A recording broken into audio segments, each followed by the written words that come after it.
President Donald J. Trump has announced the U.S. intends to exit the Open Skies Treaty. The 34-nation agreement allows the United States, Russia and other countries to conduct observation flights over each other's territories in the interests of transparency and international security. Speaking to reporters, Trump said, "We're going to pull out, and they're going to come back and want to make a deal.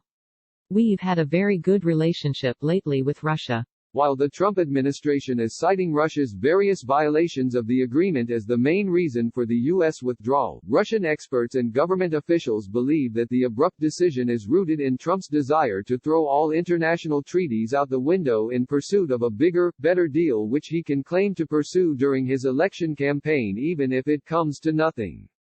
Such flippant methods may work for reality television, but tend to backfire in real life. Case in point, Trump's gambit with Iran, where U.S. withdrawal from the nuclear deal led to the expansion of Tehran's nuclear stockpile. Now that Trump reportedly is toying with the idea of resuming nuclear testing as well, the Kremlin intends to take full advantage of that harebrained idea. Washington's approach reportedly is rooted in the flawed assumption that renewed nuclear testing would prompt the Kremlin to pressure the Chinese into joining a trilateral agreement with the United States and Russia. This concept was dismissed out of hand by Russia's Deputy Foreign Minister Sergei Ryabkov. During an online forum conducted by the Gorchakov Fund, a Russian think tank, Ryabkov asserted that the Kremlin didn't intend to apply any pressure to China to please Washington. Instead of playing along with Trump's dangerous brinkmanship, Russia may pull out of the Comprehensive Nuclear Test Ban Treaty altogether.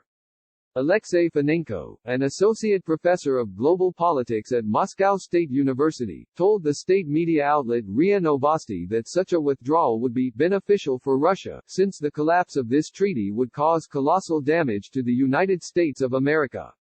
State media outlet Vesti surmised that such a move would obliterate all of Washington's efforts and decades-long investments in the nuclear ban treaty.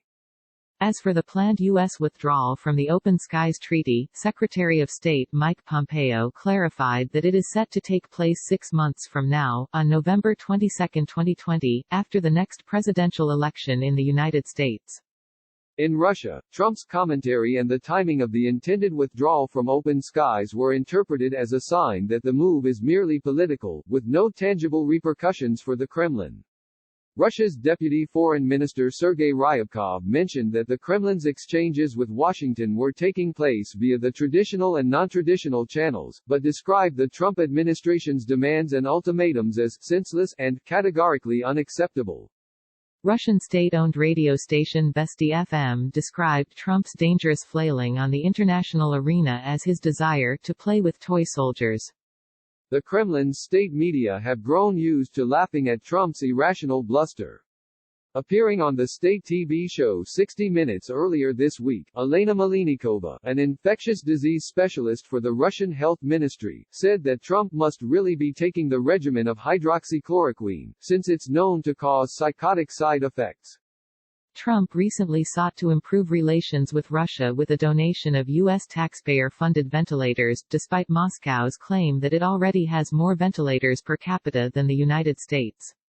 In fact, Russian state media reported that the country is so flush with ventilators, it plans to start exporting them to other countries by July.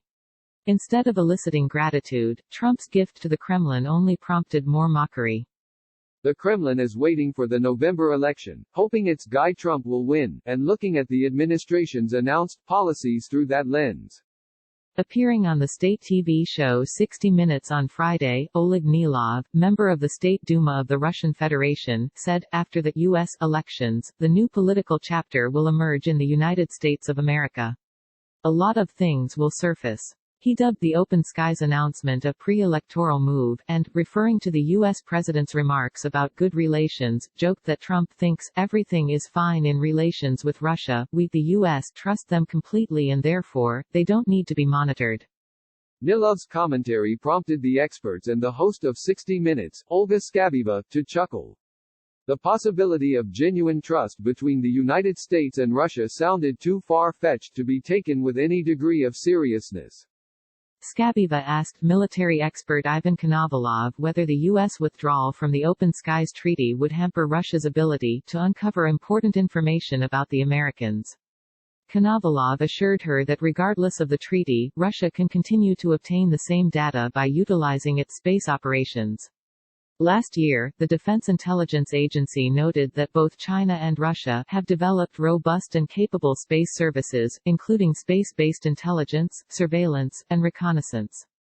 The signatories of the Open Skies Treaty include most of America's NATO allies, and Ukraine.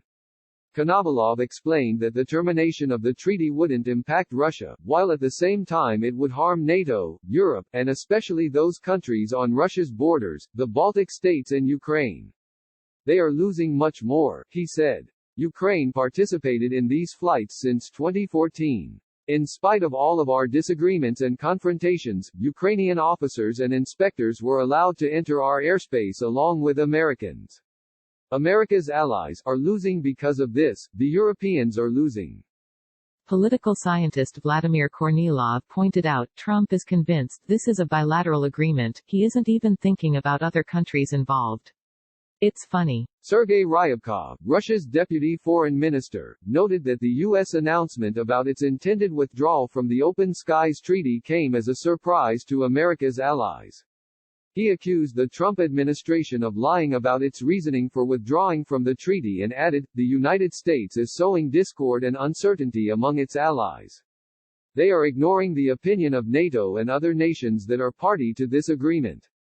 In point of fact, France, Germany, Belgium, Spain, Finland, Italy, Luxembourg, the Netherlands, the Czech Republic and Sweden jointly said they regret Trump's decision to withdraw from the Open Skies Treaty, calling on Russia to return to compliance with the agreement. NATO Secretary-General Jens Stoltenberg, trying to smooth things over within the alliance, cited Russia's violations of the treaty, including flight limitations over Kaliningrad, and restricting flights in Russia near its border with Georgia, and expressed hope that the agreement could be preserved if the Kremlin returns to compliance. European Union Foreign Policy Chief Josep Borrell said, withdrawing from a treaty is not the solution, adding that the EU will be examining the implications this decision may have for its own security. The European Union on Friday urged the United States to reconsider its plan to pull out of the Open Skies Treaty. As the Trump administration casts aside the concerns of the Europeans, the Kremlin intends to amplify the lack of solidarity exhibited by the United States towards its allies. Russian Deputy Foreign Minister Alexander Grushko told the state media outlet TASS, this move will not only worsen the situation with strategic stability and military security in Europe, but apparently it will also harm the interests of U.S. allies that are parties to this European agreement. Trump's ability to sow that kind of discord among NATO allies is unquestionably appetizing to the Kremlin. Earlier this week, experts on the Russian state TV show The Evening with Vladimir Soloviev discussed Russia's preference for Trump's re-election, as opposed to the candidacy of former Vice President Joe Biden. Andrei Bezrukov, retired intelligence service colonel who serves as an advisor to the president of Rosneft, the Russian state-owned oil company, and a member of the Presidium of the Council on Foreign and Defense Policy, explained, I am often asked, why is Trump better than, for example, Biden or Clinton? The answer is simple, because Biden or Clinton would act in support of international coalitions. It's the gathering of all forces against us into one group, one team. When Trump came, he destroyed that team. So, from the Kremlin's point of view, in spite of Trump's mind-numbing arrogance and incompetence, his actions ultimately boost Russia's interests. In light of Trump's successes undermining transatlantic unity, the Kremlin has to be unquestionably rattled by the possibility he might lose the election in 2020. Anatoly Torkanov, a member of the Russian Academy of Sciences and the Collegium of the Ministry of Foreign Affairs of the Russian Federation, offered fairly cogent analysis. Even though the world system is less and less dependent on the United States and the results of their elections, we continue to carefully analyze the situation. At the beginning of the year there was more certainty. According to our experts, Andrei Bezrukov and Ivan Safranchik, the outcome of the elections depended on two variables, the economic situation in the United States and the ability of the Democratic Party to mobilize its political base. Given that the economic situation was favorable and the Democrats could not recover from internal conflicts, the chances of the incumbent president to maintain his post were pretty high. The pandemic caused things to change, said Turchinov. On the one hand, the United States is facing serious economic difficulties. On the other hand, the Democrats, at least the establishment of the party, rallied around their candidate, Joseph Biden. This reduces Trump's chances. The Kremlin's apparent concern that its preferred candidate might lose in November explains the avalanche of anti-Biden coverage on Russia's English-language outlets, RT and Sputnik.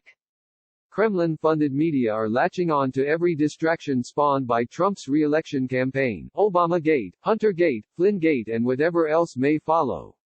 The goal of undermining the American democracy continues to guide the Kremlin's actions, and Trump's presidency still suits Putin's agenda to a Democratic wave is slowly gaining energy. Could a Republican wipeout ensue? Consider this, Donald Trump is getting trounced by 11 points in the recent Quinnipiac poll. That one may be an outlier, but Biden is also up by 8 in the latest Fox News poll. More importantly, he continues to expand the electoral map, consistently besting Trump in Arizona, a state that wasn't considered vital to his path to victory. He's also winning in Florida and, albeit narrowly, Georgia. Meanwhile, the U.S. Senate map is experiencing a similar bluish expansion. Democrats need 3 seats to take control if you assume that Democrat Doug Jones will lose in Alabama, a hurdle that looks increasingly doable.